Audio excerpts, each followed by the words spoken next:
तो क्या दोस्तों, कोई पति अपनी पत्नी को तो पहले धूप में मुर्गा बनाए, उसके पीठ पे ईंटा रखे, ईंट रख दे, भारी से भारी वजन चीज़ रख दे, उसके बाद जो उसके गुप्तांग में बोतल डाल दे।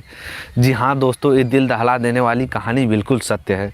इस कहानी को अगर आप पूरा सुनेंगे तो आपके भी पैरों तले से ज़मीन खिसक जाएगी। तो नमस्कार दोस्तों, स्वागत है आप सभी का मेरे यूट्यूब चैनल असलियत तक में। इस कहानी को पूरा जानने के लिए आप हमारे साथ वीडियो में बने रहे। दोस्तों, इस कहानी की शुरुआत होती है उत्तर प्रदेश का एक ज़िला है जिसका नाम है बरेली। बरेली ज़िले में एक लड़की रहती है जिसका नाम है कविता। उम्र उसकी है 24 साल और उसकी लगभग आज से 4 साल पहले शादी हुई थी, यानी कि 2018 में उसकी शादी हुई थी। और उसका पति का नाम है मोहन, जिसकी उम्र लगभग 25 साल है। ये जो मोहन और कविता जो नाम है, ये बनाया गया नाम है। ये नाम उनका सत्य नाम नहीं है, ये असली उनका नाम नहीं है, क्योंकि ये फैमिली मैटर है और इस चीज़ की वजह से हम किसी का नाम लेना अच्छा नहीं, उचित नहीं समझ रहे हैं। क्योंकि अगर उनका वो फैमिली का मैटर, अगर उनमें हम उन नाम ले लेंगे तो हमारी ही गलती होगी। दोस्तों, जो कविता होती है उसकी लगभग 2018 में जब शादी हुई थी तो सब कुछ काफ़ी अच्छा खासा चल रहा था। जब उसकी शादी होती है, शादी होने के बाद जब वो अपने ससुराल आती है, ससुराल आने के बाद उसके सास ससुर देखते हैं कि जो कविता है वो अपने नैहर से, अपने मायके से बहुत ही कम सामान लेके आई है। क्योंकि जो कविता होती है उसका जो पिता होता है वो काफ़ी ज़्यादा गरीब होता है, इसी वजह से वो दहेज में ज़्यादा कुछ दे नहीं पाता है। इसी वजह से आक्रोशित हो जाते हैं उसके कविता के सास ससुर। जब कविता के मायके चली आती है, यहाँ पे अपने ससुराल चली आती है, ससुराल आने के बाद उसके सास ससुर ज़्यादा आक्रोशित हो जाते हैं।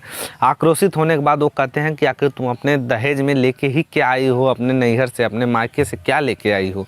ये सब कहने के बाद उसे रोज़ पे रोज़ ताना दिया जाता है, उसकी ज़िंदगी बेहाल की जाती है। बेहाल करने के बाद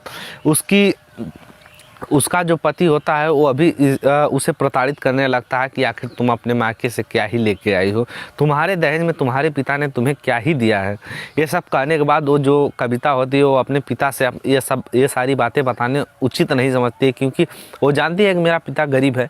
अगर मैं उससे कह दूंगी कि ये दहेज के लिए मुझे घर वाले मुझे प्रताड़ित कर रहे हैं, तो मेरा पिता जो है, हालांकि वो भले ही गरीब है, लेकिन वो दहेज देने के लिए पैसा जुटाने लगेगा किसी न किसी तरीके से। इसी सभी बातों को जान के वो कविता अपने पिता से कुछ भी बताना नहीं चाहती है। लेकिन कविता कुछ दिन बाद प्रेग्नेंट हो जाती है, जिसकी वजह से उसके जो सास ससुर और उसके पति होते हैं वो सभी उस पर काफ़ी ज़्यादा ध्यान देने लगते हैं, काफ़ी उसे अच्छा बर्ताव करने लगते हैं, क्योंकि उसके पेट में जो एक बच्चा पल रहा था।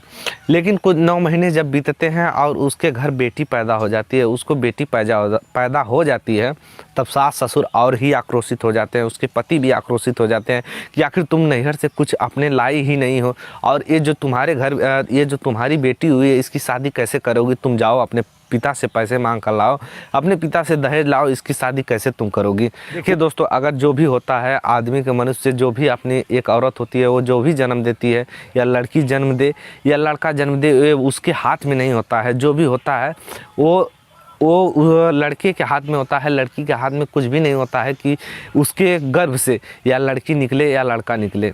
ये किसी भी औरत पे डिपेंड नहीं करता है, डिपेंड करता है तो उसके पति पर और लड़के पे डिपेंड ये बात करती है कि आखिर उसे पैदा क्या होता है।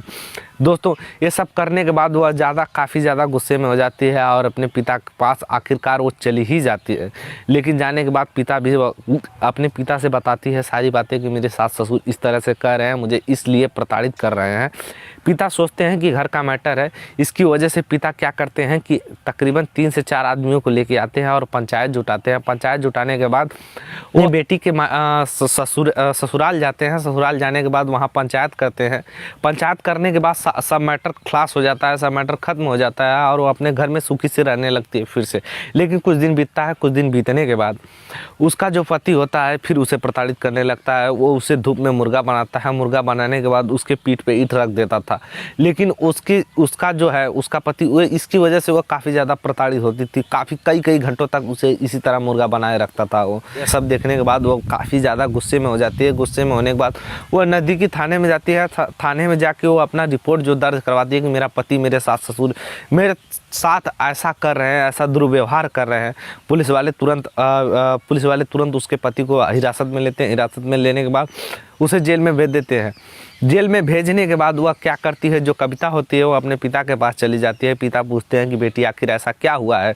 फिर वो अपने साथ जो भी हुआ था वो अपने पिता को बताती है। पिता भी इस बात को लेकर काफ़ी ज़्यादा दुखी होते हैं, लेकिन पंचायतें काफ़ी ज़्यादा इधर से उधर चल रही हैं इस टाइम भी। लेकिन उसका जो आप देखते हैं कि वो कविता जो होती है अपने पति के खिलाफ़ जो भी रिपोर्ट दर्ज कराई है वो वापस अपने केस को लेती है कि नहीं लेती है। आगे इस घटनाक्रम में क्या होता है क्या नहीं होता इसकी जानकारी अभी तक हमें नहीं है। जो अपनी बेटी को 20 साल 25 साल तक 20 साल तक अपनी बेटी को पालता है, पालने के बाद आपको दे देता है, उससे बड़ा दहेज आप लोगों को क्या ही चाहिए। लेकिन दहेज के लोग भी नहीं मानते हैं, अपनी मानसिकता को नहीं देखते हैं कि हम क्या कर रहे हैं। अपने जो आई है, हमारे घर भी बेटी है, लेकिन हम जो आई है उसको अब क्यों इतना प्रताड़ित कर रहे हैं। दोस्तों आगे इस घटनाक्रम में क्या होता है, अब वो औरत जो कविता होती है वो आप केस को वापस लेती है कि नहीं लेती है, अब ये तो आगे ही पता चलेगा। लेकिन अगर यहाँ तक आप लोगों को वीडियो थोड़ा भी पसंद आया हो तो लाइक कमेंट शेयर और चैनल को सब्सक्राइब करना बिल्कुल मत भूलिएगा। हम मिलते हैं इसी तरह के किसी नेक्स्ट वीडियो में, तब तक के लिए tata, take care, bye bye.